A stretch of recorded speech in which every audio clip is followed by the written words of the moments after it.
여러분 안녕하세요. 따뜻한 소식과 정보를 든든한 한 끼처럼 전달해드리는 지식 한 끼입니다. 모두 식사는 하셨을까요?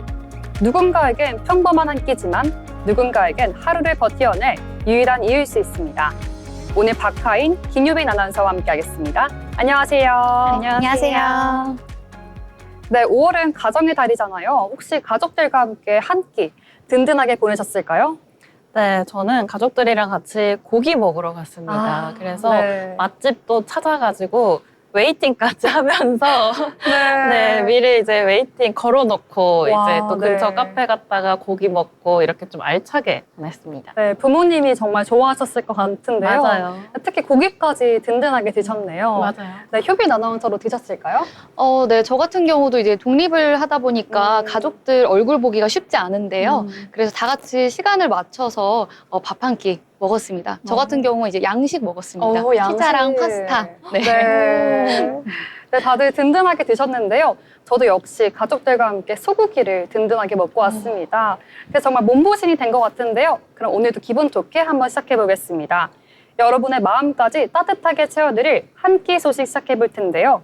이번 시간은 유기견에 대한 소식이라고 하죠. 맞아요. 두 분 혹시 강아지 키워보신 적 있나요?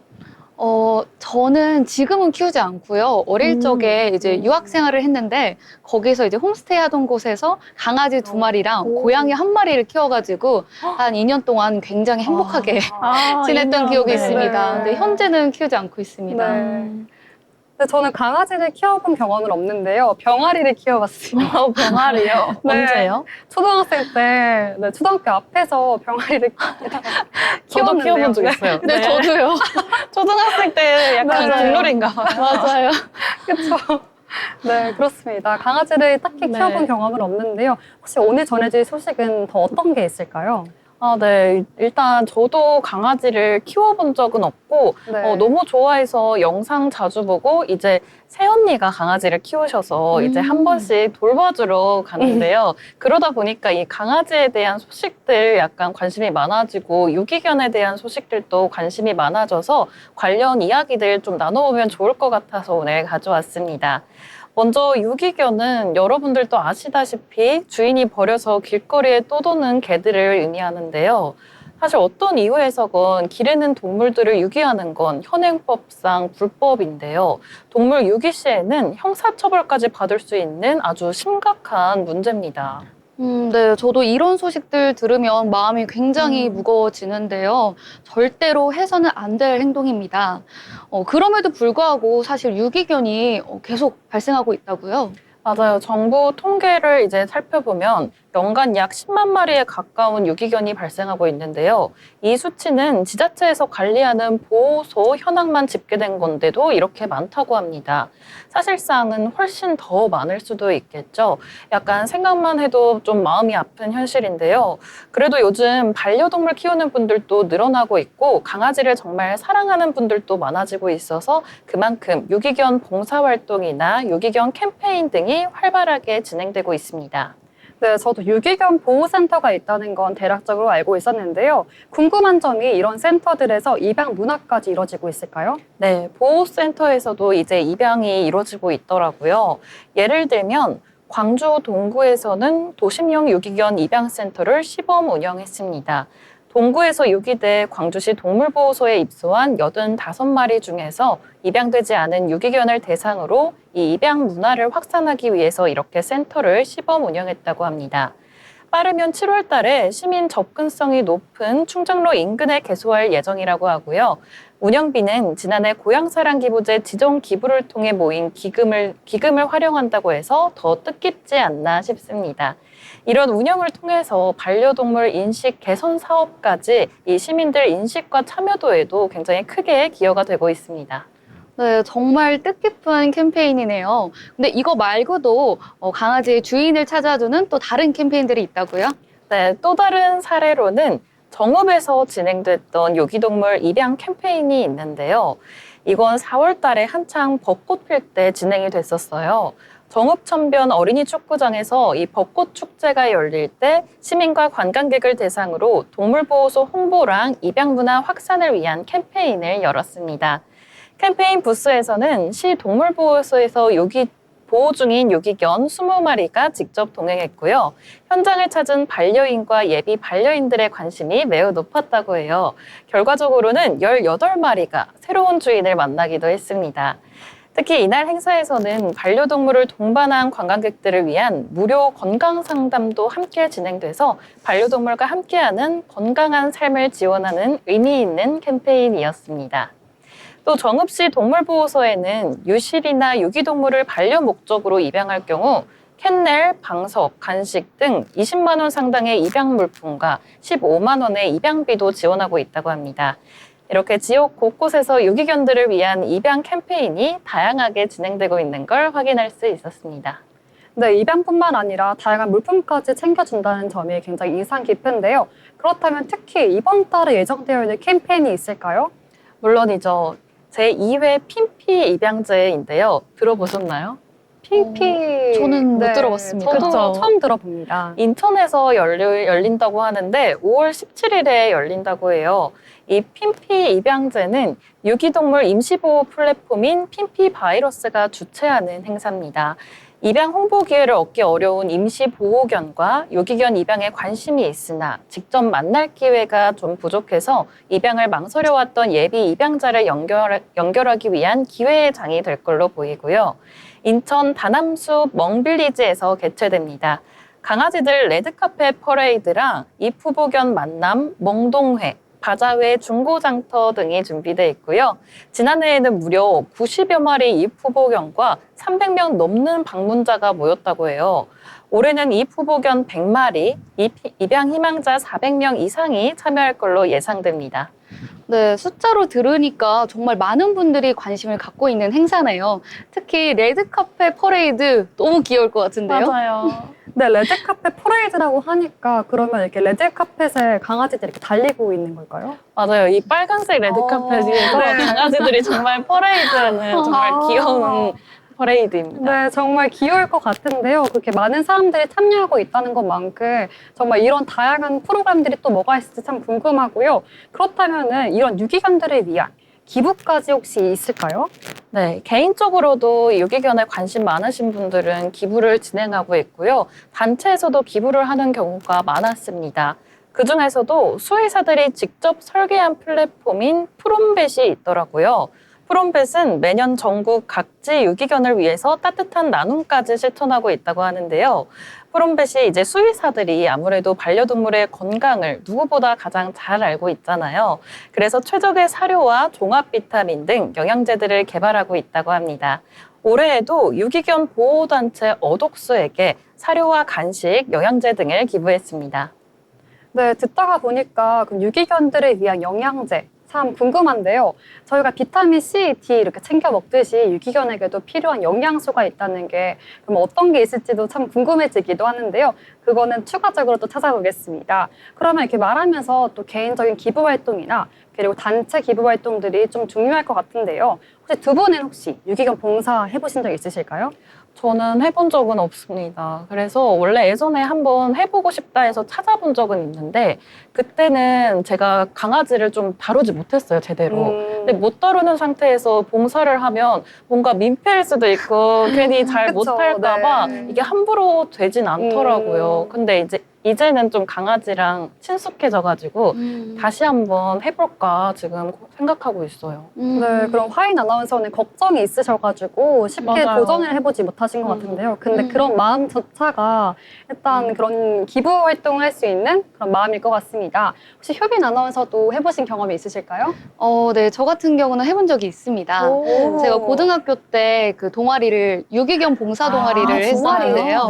네, 그래서 주기적으로 이제 유기견 센터에 가서 거기서 그런 청소하고 뭐 아이들 돌봐주고 이런 활동들을 했었습니다. 근데 이제 어린 나이였음에도 불구하고 봉사하고 나면 굉장히 피곤해서 집에 와서 항상 기절했던 기억이 있습니다. 네. 네, 그만큼 온몸을 다해서 봉사를 하셨기 때문에 네. 그런 것 같고요.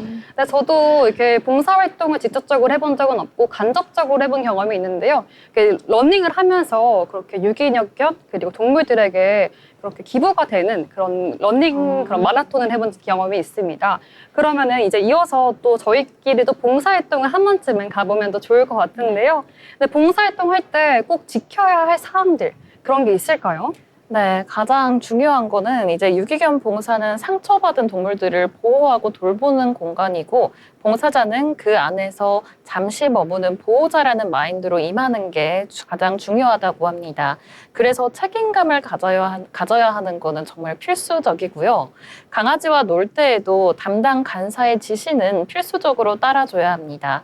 또 유기견들의 경우에는 사람을 두려워해가지고 접촉할 때 크게 반응하는 경우가 더러 있다고 하더라고요. 그래서 강아지를 만질 때는 갑자기 손을 뻗기보다는 천천히 다가가면 좋다고 합니다. 네, 정말 저희 셋이 봉사를 하러 가면은 너무 더 의미 있지 않을까 네, 이런 그러니까요. 생각이 있을 것 들어요. 같습니다. 네, 그리고 저는 봉사할 때 긴 장화를 신었던 기억이 나거든요. 왜냐하면 네. 이제 좀 강아지 배설물이나 이런 것들도 많다 보니까 맞아요. 장화를 신고 이제 청소하고 이랬던 기억이 나는데 그러면은 아무래도 봉사 갔을 때는 편한 복장이 좋을까요? 네, 당연히 편한 복장이 좋고요. 이제 산책하고 해야 되니까 슬리퍼나 구두 이런 거는 피해 주셔야 되고요.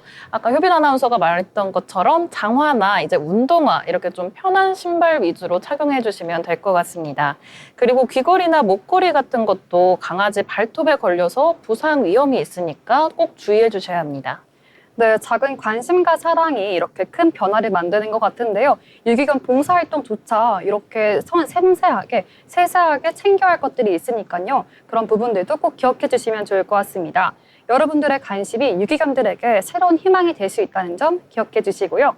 유기견 입양이나 봉사에 관심이 생겼다면요. 한 번쯤 실천해 보시면 좋을 것 같습니다. 그럼 지금까지 한 끼 소식 전달해 드렸고요. 다음 코너로 찾아뵙겠습니다.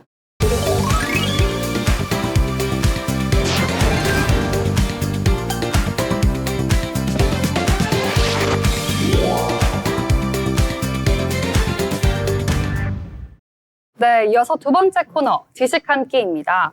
오늘도 생활 속에서 꼭 필요한 트렌드를 알기 쉽게 정리해드리는 코너인데요. 이번에는 효빈 아나운서께서 준비하셨다고요?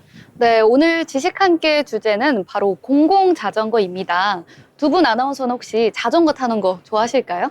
저는 탈 수는 있는데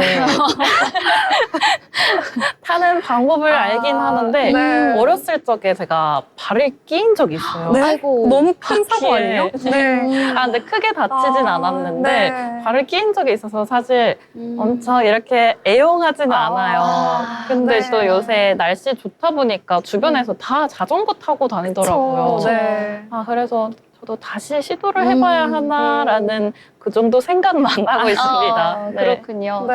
나연 아나운서는 네, 어떠세요? 저는 자전거를 또 좋아하는데요. 그렇다고 해서 자전거를 쉽게 이렇게 탈 시간을 내야 되나 이런 생각 때문에 또 그렇죠. 쉽게 못하고 있는데요.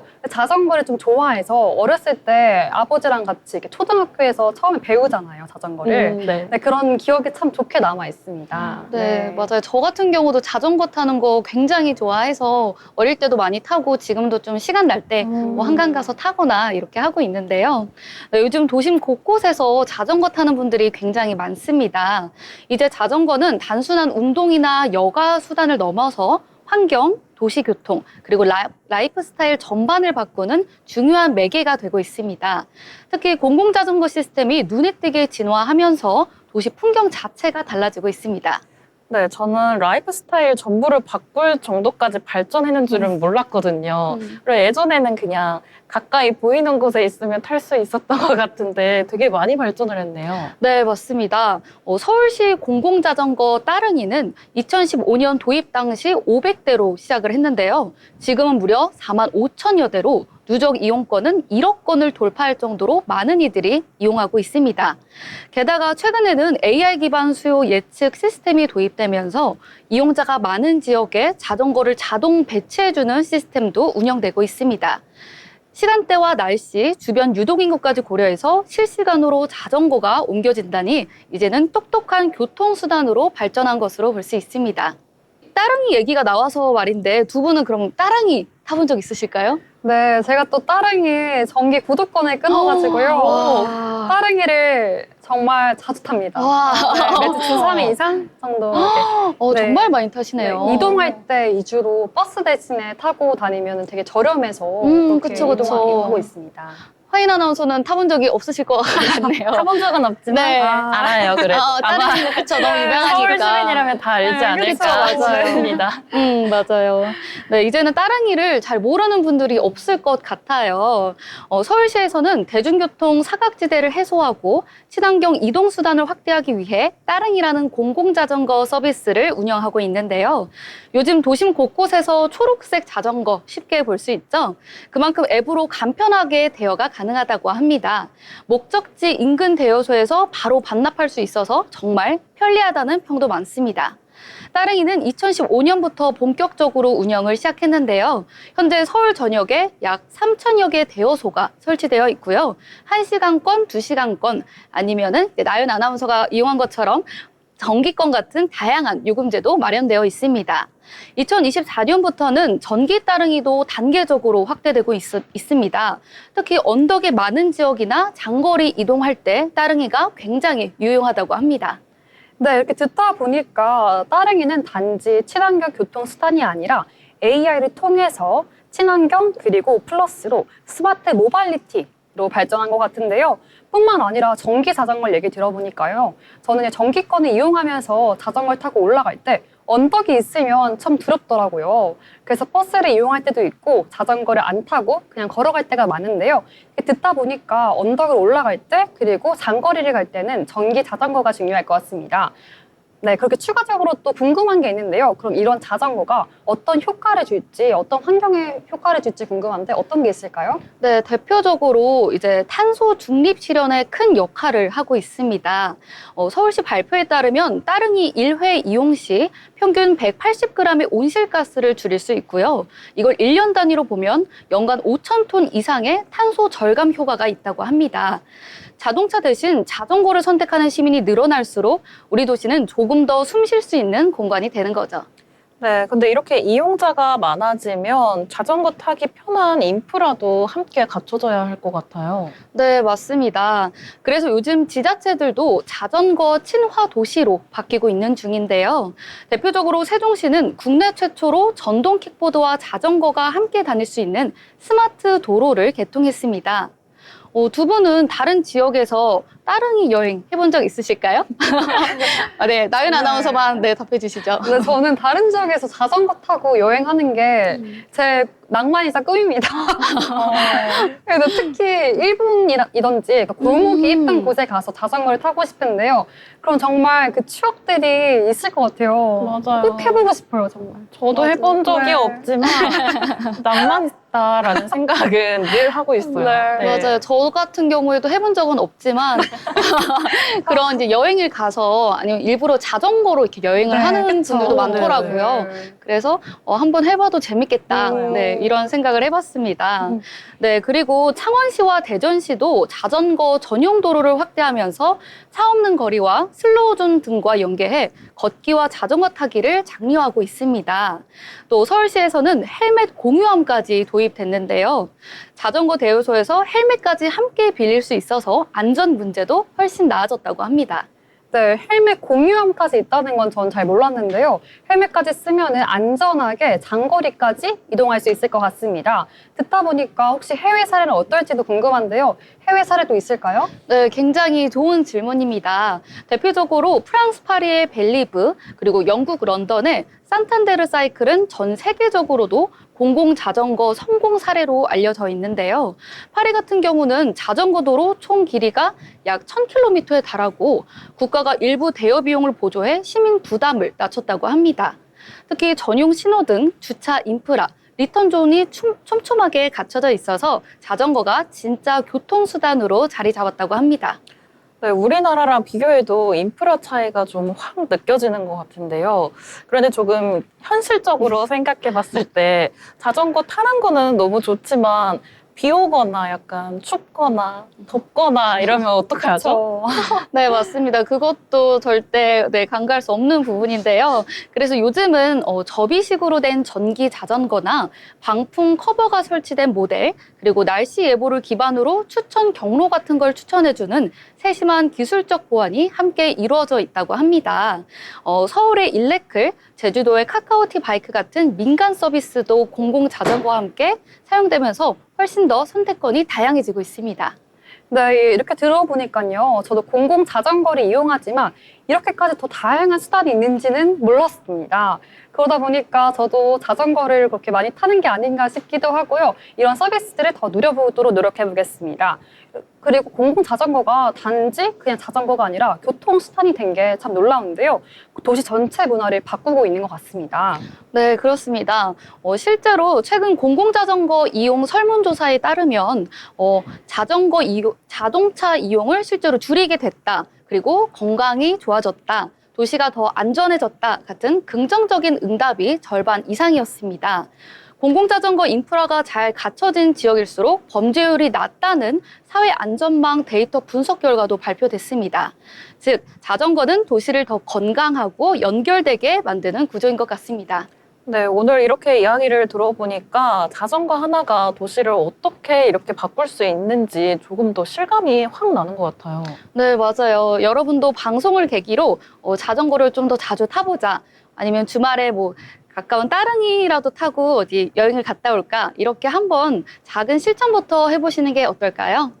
네, 저도 바로 실천을 해보고 싶은데요. 자전거를 소개해드리면서 바로 5월의 가정의 달이죠. 그래서 가족들과 함께 자전거 여행 떠나보시는 거 어떨까 한지 추천을 드리겠고요. 그리고 소중한 가족, 그리고 소중한 친구들과 함께 이런 자전거를 이용해서 여행 가시면 더 좋을 것 같습니다. 굳이 멀리 나가지 않아도 좋을 것 같은데요. 공공 자전거, 따릉이를 타고서 집 앞을 느긋하게 그리고 숨은 골목을 여행해보는 거 어떨지 추천해드립니다. 네, 그리고요, 자전거를 타면서 자동차로 볼 수 없던 골목 곳곳을 볼 수 있죠. 그렇게 여유를 느낄 수 있을 것 같고요. 따뜻한 햇살 아래서 가족들과 함께 페달을 밟으면서 그런 낭만과 여유를 찾을 수 있는 5월이 되시길 바라겠습니다. 네, 제 생각도 이제 운동도 되고 환경도 지키고 추억도 쌓고 이렇게 좀 일석삼조이지 않을까 싶은데요. 따릉이 이용해보지 않으신 분들도 뭔가 오늘 방송을 보고는 앱을 다운로드한 후에 간편하게 집 앞에 있는 자전거를 이용해보시지 않을까 생각합니다. 네, 모두 공공 자전거에 대해서 즐거움을 누리시면 좋을 것 같고요. 마지막으로 공공 자전거에 대해서 현재 상황 짧게 요약해드린 다음에 마무리하겠습니다. 2024년 기준 누적 대여수가 1억 1,000만 건을 돌파했다고 하죠. 따릉이의 회원수는 430만 명으로 서울시 인구의 3분의 1이라고 합니다.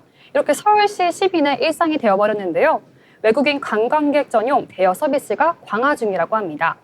영어, 일본어, 그리고 중국어 앱을 강화 중이라고 하고요. 공공 자전거의 글로벌 트렌드 또한 말씀드렸는데요. 파리는 펠리브라고 부르고요. 그리고 런던은 산단데르, 사이클스라고 하죠. 그리고 추가적으로 또 뉴욕은요. 시티 바이크라는 이름을 쓴다고 합니다. 민간 기업과 협력하며 전기 자전거로 확대하고 있고요. 이렇게 더 다양해지는 자전거 문화가 만들어지고 있습니다. 이렇게 오늘 자전거에 대해서 말씀드렸는데요. 재밌게 들으셨을까요?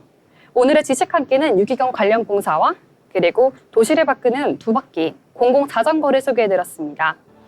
저희가 준비한 소식은 여기까지고요. 다음 주에는 더 알찬 소식으로 다가가겠습니다. 시청해주신 여러분 감사합니다.